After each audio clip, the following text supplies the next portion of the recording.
Guddaa galatoomaa isinis warri miidiyaa guyyaa har'aa akkuma agartanii barattoota sadarkaa levelii irraa hanga maastarsiitti barnoota isaanii idilee barachaa turan eebbisiifne irraa barattoota baay'een isaanii 1,044 ta'an eebbisiifne gulantaa garaagaraatiin jechuudha. Egaa mul'anni dhaabbanni keenyi qabatee ka'ee akkuma beekamu hundeen ilma namaa beekumsadha, dandeettiidha. Dandeettii fi beekumsa horachuu kan dandeessu immoo mana barnootaa keessattidha. Keessumaa immoo mana barumsaa olaanoo keessatti jechuudha. Kanaaf dhaloota dandeettii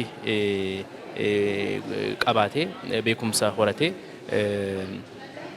sababa irratti hundaa'e yaaduu danda'u, xiinxaluu danda'u, sababa irratti hundaa'e murteessuu danda'u oomishuudhaa fi mul'ata envisioning excellence ka jedhu mootoo qabannee hojjechaa jirra jechuudha. Tole egaa kolleejjiin keessan mee hojii baruu barsiisuu jalatti hojiileen hojjetu maal fayyadame? Gara fuulduraatti maal hojjetu? Hojii baruu barsiisuu bukkeetti kolleejjiin keenya sister kaampaanii qaba. Tokko akaadaamii Akmoon jedhama. Barnoota kutaa KGT kaasee hanga kutaa 8tti kenna. Dhaabbata konsaltiingii Akmoon konsaltiingii jedhamu qabna. Gorsa kenna.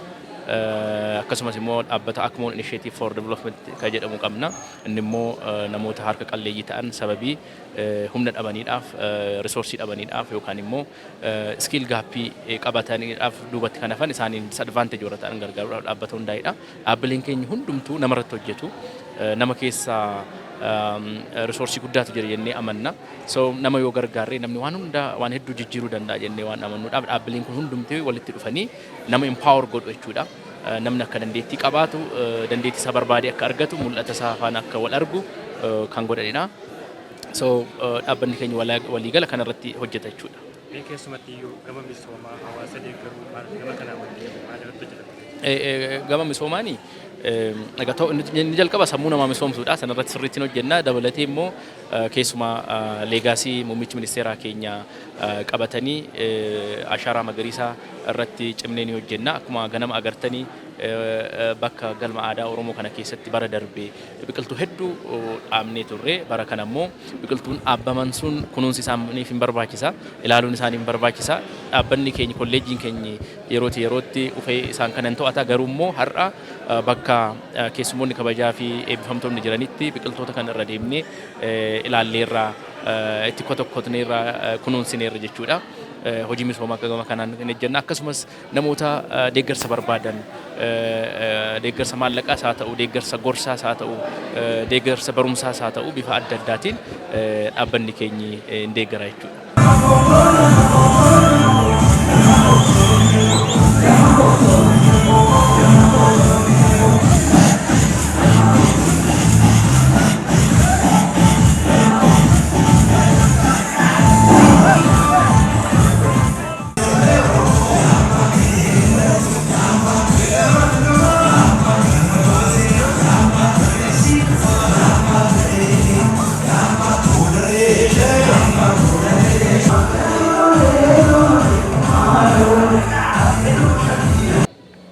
Badhaasa kanarra ga'uudhaaf tattaaffii hedduun taasifamus badhaasicha sadarkaa kanatti hin eegne waan ta'eef xiqqoo ishee nama naasisa. Garuu gammachuu guddaatu namatti dhaga'ama.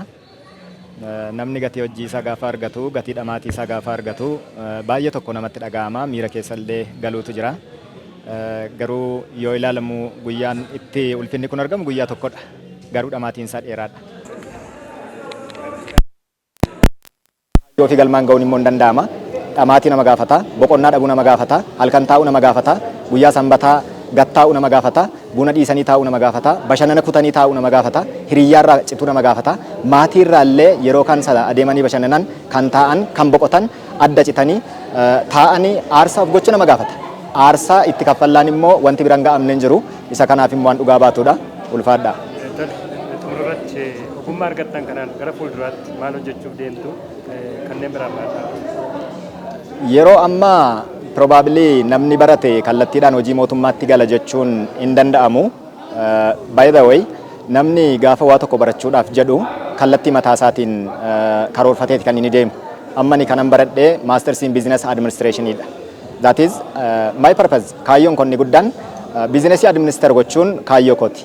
eezar waltajjii dhuunfaan haa ta'u waltajjii mootummaan dhaamsi ani qabu garuu akka waliigalaatti namni kamiyyuu barnoota utuu hin sodaatu ta'e.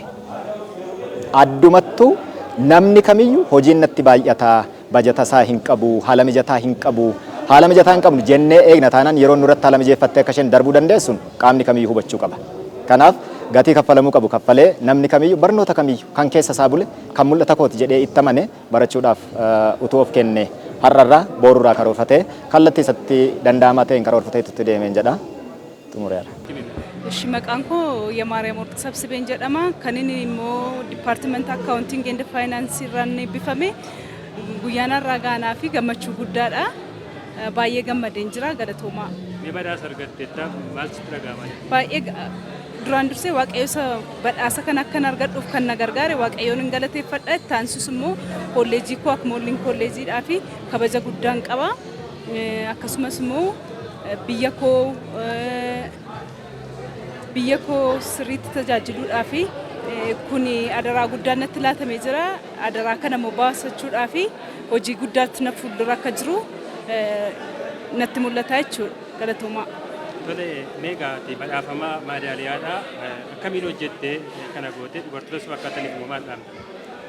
Hojjennaan waan hundayyuu argachuun akka danda'amu naagalee jira kanan jechuudhaaf hin danda'amu biraa miti.